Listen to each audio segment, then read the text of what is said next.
Halo semuanya, perkenalkan, saya Calvin, jurusan Teknik Mesin Universitas Udayana dengan NIM 22055 31140. Pada video kali ini, saya akan menjelaskan materi 2.5 dan 2.6, yaitu perlakuan panas baja karbon dan hardenability, sebagai tugas dari mata kuliah pengetahuan material teknik yang diajarkan oleh Profesor Dr. Cokorda Gedetitarnindya, STMT.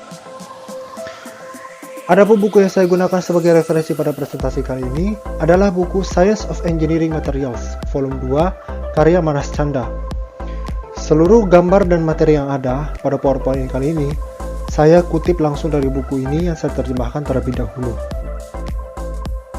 Materi yang akan saya bahas pada presentasi kali ini adalah 3 langkah perlakuan panas, yaitu austenizing, quenching, dan tempering, serta perlakuan panas lain selain dari mengubah kekuatan baja, yaitu full annealing, subcritical or stress relief annealing, proses annealing, normalizing, dan spheroidizing.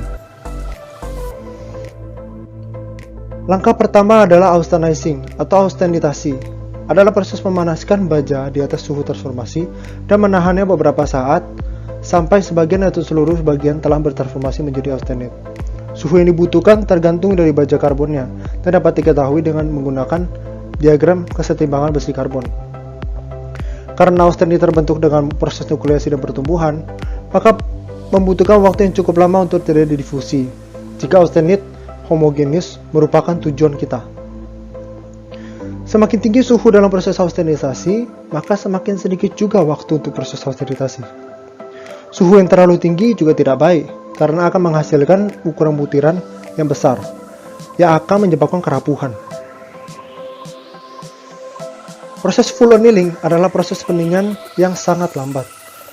Biasa dilakukan di dalam perapian atau di sebuah area yang memiliki material isolasi yang baik. Untuk baja hypoeutectoid, suhu annealing adalah pada titik tepat di atas upper critical temperature atau garis A3 pada gambar. Sedangkan untuk baja hypereutectoid, suhunya berada tepat di atas garis lower critical temperature atau pada garis A3,1 pada gambar. Tujuan dari proses ini adalah untuk melunakkan baja dan meningkatkan mesinabilitasnya. Proses ini juga dapat digunakan untuk memperhalus ukuran butiran dan meratakan persebaran seluruh elemen yang ada.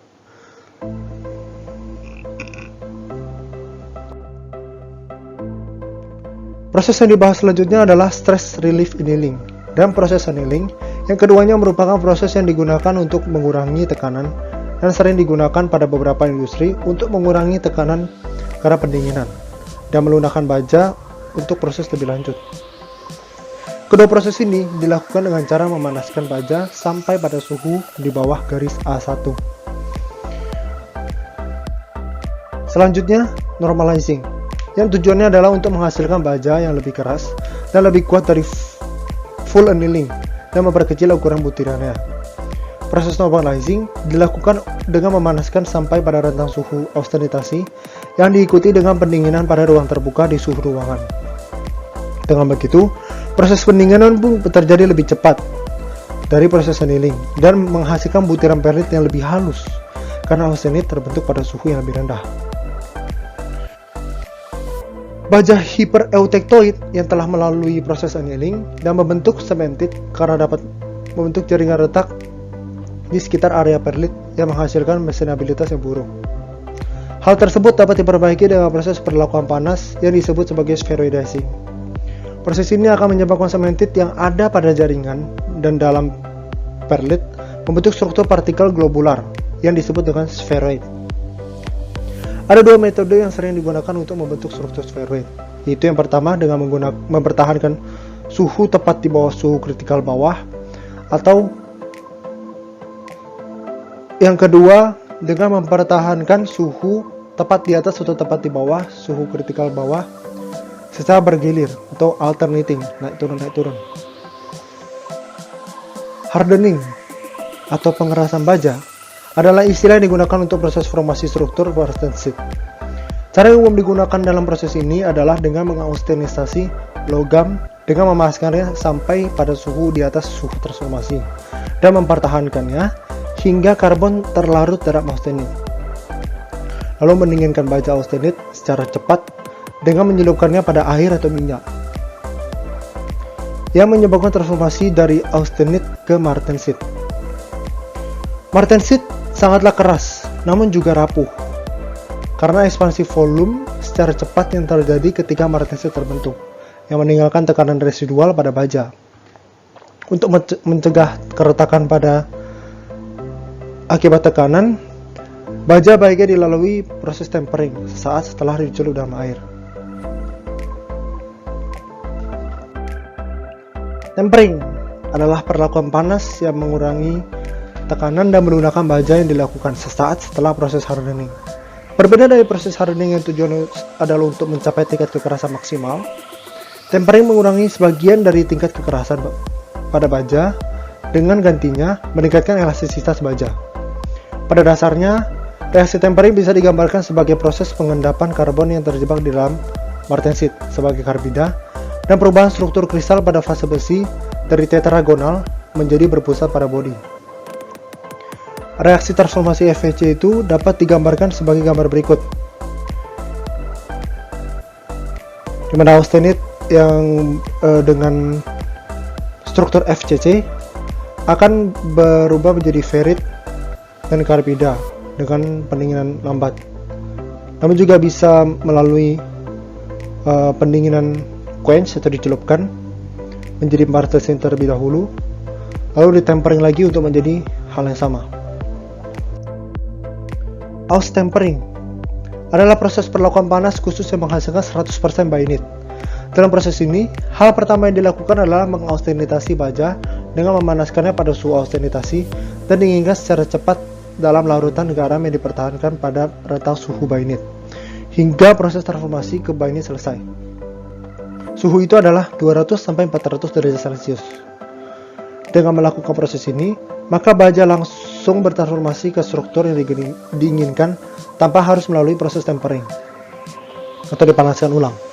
Karena proses pendinginan tidak sedrastis metode konvensional, maka risiko keretakan akan berkurang, dan baja yang dihasilkan pun akan tetap kuat, namun juga elastis, dan tidak serapuh baja hasil metode konvensional.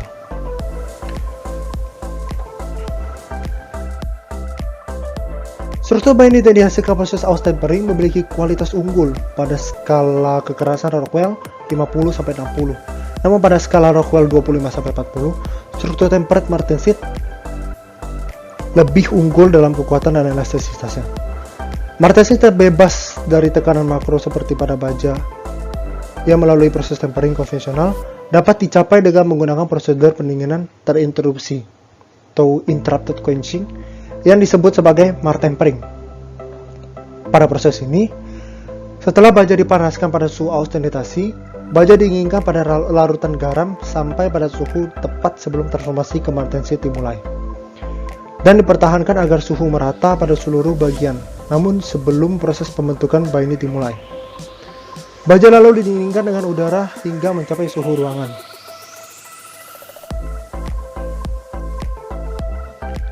Berikut adalah skema transformasi pada proses tempering konvensional, austempering, dan martempering pada diagram triple T.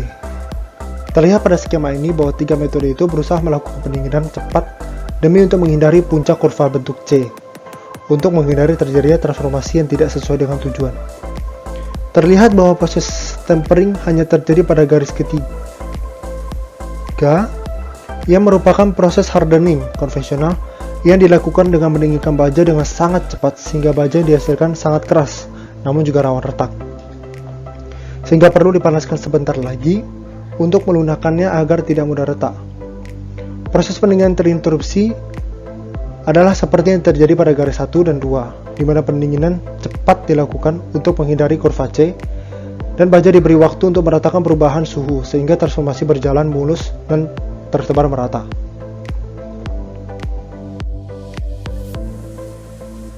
Proses housewarming juga merupakan salah satu proses pendinginan terinterupsi di mana baja teraustenitasi didinginkan secara cepat sampai pada suhu tepat di atas MS atau sebelum transformasi martensit. Setelah itu dibentuk dan didinginkan lagi sampai suhu ruangan untuk membentuk struktur martensit. Dengan begitu, maka proses pengerasan dengan peregangan juga terjadi berdampingan dengan proses pengerasan dengan pendinginan. Proses ini biasa juga diikuti dengan proses tempering singkat. Nah, berikut adalah gambar proses-proses perlakuan panas baja karbon secara singkat, di mana austenizing adalah proses pemanasan sampai rentang suhu fase gamma stabil yang menghasilkan baja gamma dengan struktur FCC. Proses annealing yang merupakan proses pendinginan sangat lambat dari rentang suhu fase gamma stabil dengan menghasilkan fase alfa dan karbida. Fase normalizing adalah proses pendinginan pada ruang terbuka dari rentang suhu gamma stabil dan menghasilkan fase alfa dan karbida. Spheroidizing adalah proses mempertahankan suhu dalam waktu lama di suhu bawah garis A1 yang menghasilkan fase alfa dan karbida yang membentuk spheroid. Quenching yang merupakan proses pendinginan cepat dari fase gamma stabil dan menghasilkan martensit. Tempering merupakan proses pemanasan kembali fase martensit yang juga menghasilkan alfa dan karbida. Austempering adalah proses pendinginan ke suhu bainit yang dipertahankan pada area isotermal yang juga menghasilkan alfa dan karbida. Martempering merupakan proses pendinginan sampai pada suhu di atas MS dan dinginkan perlahan melewati MS dan MF. Itu martensit dimulai dan martensit selesai dan menghasilkan fase martensit. Ausforming sama dengan martempering namun ditambah deformasi dengan menempa baja yang nantinya juga akan dihasilkan fase martensit. Selanjutnya akan membahas subbab kedua, yaitu hardenability. Selama proses pendinginan terjadi, permukaan baja akan mengalami laju pendinginan yang lebih cepat karena berkontakan langsung dengan pendingin. Sedangkan pada bagian dalam, laju pendingin akan berangsur-angsur berkurang, seperti pada gambar di samping ini. Hal ini akan menyebabkan terjadinya variasi struktur yang didinginkan. Gambar di samping menunjukkan bahwa permukaan baja terbentuk struktur martensit. Sedangkan pada bagian tengah terbentuk struktur perlit dan struktur diantaranya membentuk campuran dari kedua jenis struktur itu. Nah, posisi kedalaman di mana kadar baja 50% martensit dan 50% perlit dapat diukur dengan mudah dan dapat digunakan sebagai kriteria untuk mengukur depth of hardness dengan tipe quenching tertentu.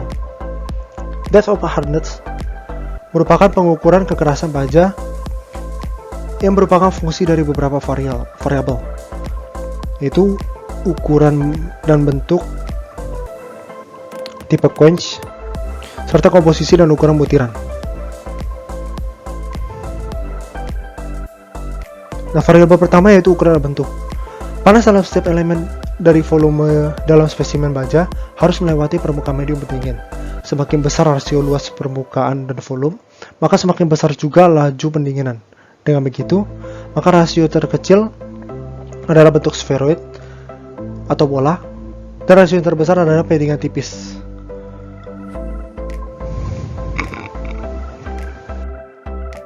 Nah, yang kedua, itu tipe quench. Tipe quench akan mempengaruhi tingkat kekerasan atau hardenability suatu baja. Semakin efektif cara pendinginan atau quench-nya, maka semakin meningkat juga hardenability-nya. Variabel lainnya yaitu komposisi baja dan ukuran butirannya. Dengan mengubah komposisi dan ukuran butiran baja, seperti menambahkan elemen alloy, mangan, kromium, nikel, vanadium, atau molybdenum, dan dengan memperbesar ukuran butiran yang memindahkan kurva C ke kanan, akan memperluas jarak antara ujung kiri dengan puncak kurva C yang akan memperbolehkan pembentukan martensit tanpa memerlukan laju pendinginan yang sangat cepat. Semakin kurva C berpindah ke kanan, maka semakin tinggi juga hardenability baja. Secara kualitatif, semakin tinggi hardenability baja mengindikasikan bahwa baja dapat dikeraskan lagi sampai kedalaman tertentu dengan tipe quenching tertentu.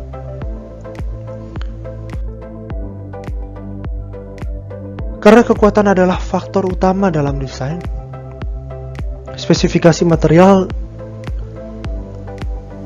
dalam banyak aplikasi baja dalam industri didasarkan pada hardenability material tersebut. daripada komposisi kimianya. Metode yang paling banyak untuk mengukur hardenability adalah dengan menggunakan hardenability test atau Jomini test. Spesimen yang biasa digunakan dalam Jomini test adalah batangan silinder sepanjang 100 mm dan berdiameter 25 mm yang diautentitasi dengan dipanaskan sampai suhu tertentu pada perapian dan dipindahkan pada area quenching di mana terdapat aliran air di bawah dengan debit dan suhu yang sudah ditentukan. Dengan begitu, satu batang spesimen dapat menghasilkan data laju pendinginan yang bervariasi sesuai metode pendinginannya. Karena bagian bawahnya kena air, sedangkan bagian atasnya dinginkan dengan aliran udara.